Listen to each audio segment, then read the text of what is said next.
Eccoci qua, al tuo primo Ziget. È il mio primo Ziget in assoluto. Ma è la sì. prima volta che vieni allo Ziget. E poi la prima volta, avevo scommesso con me stesso che è la prima volta che sarei venuto saluto a suonare. Hai visto? Allora, Ho vinto una scommessa nella vita. Senti, ma com'è suonare a Ziget lo stesso giorno di Kendrick Lamar? Prima che me lo dicessero era impensabile, quando me l'hanno detto comunque non ci credevo.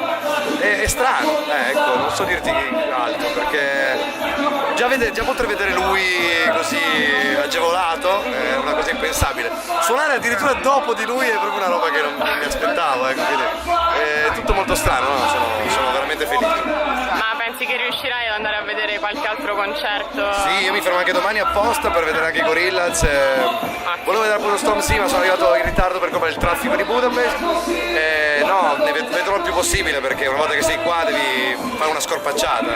Ti sei fatto altri festival da fan? Sì, sono andato al Puck and Pop qualche anno fa e poi non sono riuscito a venire qua, ci ho provato più volte, ma poi organizzazioni, cose non si riusciva mai con gli amici e quindi purtroppo ho fatto solo quello. Miglior concerto che hai visto quest'anno? Beh, Anderson .Paak, senza proprio a mani basse. Tra l'altro hai aperto il concerto. Ho aperto il suo concerto, quello del Caromonte, sì. Sì, beh, lui secondo me ha una capacità di un'empatia sul palco che è incredibile. Quindi, a parte avere un timbro incredibile, suona la batteria in una maniera. Vabbè, è uno dei miei artisti preferiti al momento.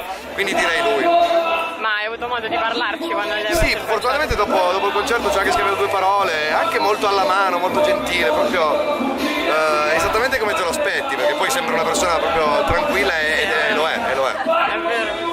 Senti, invece, a proposito del tuo ultimo singolo, L'effetto sbagliato, ho sentito che c'è un po' un cambiamento di sound rispetto alla sindrome di Tourette. Sì. Mi sembra più funky, dance, un po' sulla scia di Anderson .Paak. Anche, diciamo che noi abbiamo sempre fatto anche queste cose qui prima, nei dischi precedenti ci sono anche delle incursioni un po', direi quasi French touch, per citare i Justice e cose del genere. È una roba che ci piace, poi volevamo fare un pezzo così un po' estivo, e quindi volevamo andare un po' più di spinta. Okay. Non so dirti se sarà una scelta definitiva per il prossimo disco, ci stiamo pensando, però il funk c'è sempre, vorremmo declinarlo anche in una maniera un po' più proattiva. Quando scrivi una canzone ti occupi prima del testo o invece aspetti che la musica sia Dipende, allora, sono abituato da rapper, di solito aspetto la base e ci scrivo sopra, perché poi più o meno i rapper ti danno il beat e tu ci scrivi, quindi sono abituato così. Dopodiché da quando lavoro con i musicisti per fortuna può anche succedere che entro in studio con un'idea melodica e costruiamo il pezzo intorno a quello, quindi fortunatamente dipende dalle volte, però quasi sempre parto scrivo sulla base già composta, però spesso metto sulla base cose che ho già scritto, cioè adatto alla base cose che ho già scritto. Ok, quindi i testi diciamo che ce li hai già quasi pronti. Qualcosa sì, tipo l'effetto sbagliato di ritornello l'avevo scritto a parte e quando mi è arrivato il beat l'ho adattato su quel pezzo lì. Ok. Una delle cose che ti distinguono dagli altri rapper è il fatto che quando ti esibisci dal vivo non hai le basi preregistrate, hai un gruppo proprio. E come si è formato questo organico, questa band? Ma guarda, fortunatamente io suonavo anche altri strumenti prima, quindi comunque la dimensione della band live mi mancava quando facevo il rap, perché la sala prove, perché poter fare un live sempre diverso è una roba che mi mancava proprio. Ho incontrato Frank, anche lui aveva voglia di mettere i musicisti, poi gradualmente, perché abbiamo aggiunto prima un chitarrista, poi chitarra e basso e poi anche la batteria. Quindi è stata graduale come scelta, però era una necessità proprio mia, nel senso che i concerti con le basi sono proprio freddi, mentre suonare con i musicisti, anche perché appunto loro possono fare quello che vogliono fondamentalmente sul palco, mettono cose che non erano previste e poi il concerto non è mai uguale due volte, quindi è una soddisfazione per quello. Vero.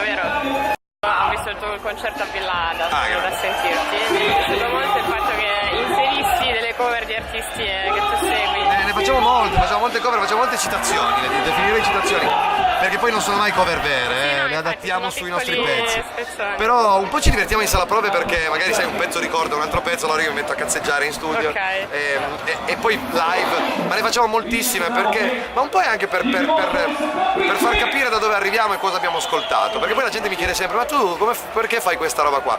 Perché ho ascoltato i Rage Against the Machine, che ne so, Paolo Conte e li ho messi insieme, quindi poi live mi piace restituire anche questa cosa al pubblico, anche perché è sempre inaspettato, quindi può dare certo. l'effetto sorpresa. Giusto.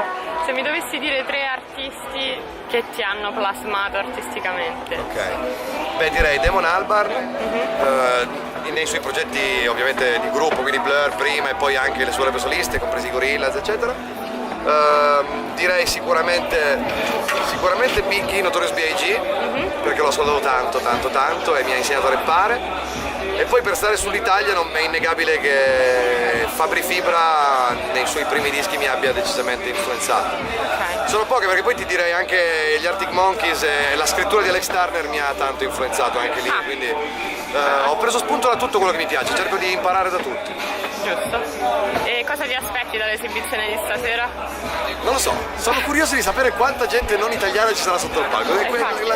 Sono un po' in ansia perché devo parlare inglese, mi vergogno un po', però sono curioso, non mi aspetto niente. Sono venuto qua proprio con il piglio di chi va al primo giorno di scuola, quindi sarà tutto nuovo e sono venuto anche per godermi la cosa, perché insomma, è un evento unico. Direi. Va bene, allora ci vediamo sotto palco e anche sotto da Kendrick. Ci vediamo anche lì. Dopo come fidanzarsi